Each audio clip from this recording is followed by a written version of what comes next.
Pria ini berpakaian layaknya seorang tahanan, tapi dia bukan sedang berada di penjara, melainkan sedang mengikuti acara lomba. Sedangkan orang bertopeng ini adalah panitia dalam acara ini. Mereka mengumpulkan orang-orang untuk memainkan 6 perlombaan di sana selama 6 hari. Panitia mengatakan bahwa hadiah dalam acara ini sangatlah besar, sebesar 45 miliar.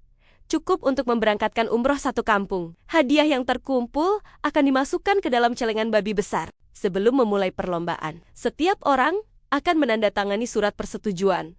Apabila mereka mundur, mereka akan mati. Setelah itu mereka diharuskan berfoto selfie agar data setiap pemain terkumpul. Dan pria bertopeng inilah ketua panitia yang bertanggung jawab dalam perlombaan ini. Dia bekerja di balik layar, memperhatikan semua hal yang terjadi di acara itu.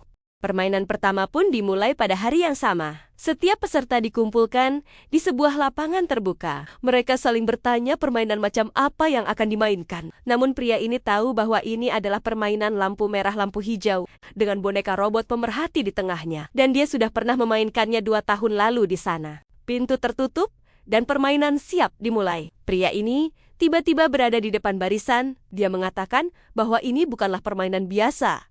Jika kalah dalam permainan ini, mereka akan mati. Mereka yang mendengarnya tertawa. Sampai ada yang mengatakan bahwa pria ini sedang mabuk karena tidak percaya dengan apa yang dia bicarakan. Tapi pria itu bersikeras bahwa mereka harus percaya padanya. Lalu tiba-tiba boneka itu berbunyi dan berbalik, menandakan bahwa permainan telah dimulai.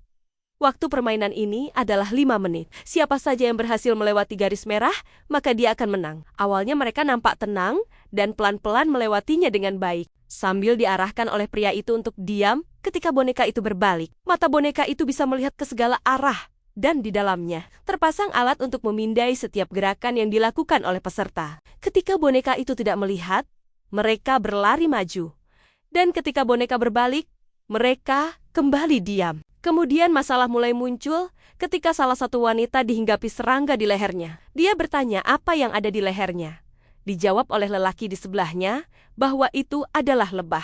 Mengetahui hal tersebut, wanita itu tiba-tiba bergerak ketika permainan sedang berlangsung. Dan tak berlangsung lama kejadian mengerikan terjadi. Wanita itu tertembak peluru di kepalanya sampai mati. Seorang wanita yang melihat hal tersebut sontak berteriak histeris, dan dia pun ikut tertembak. Kekacauan akhirnya tidak dapat dihindarkan ketika peserta yang ketakutan berlarian karena tidak ingin mati di sana. Namun hal itu percuma, karena pintu telah dikunci rapat-rapat, dan satu-satunya hal yang harus mereka lakukan adalah menyelesaikan permainan tersebut.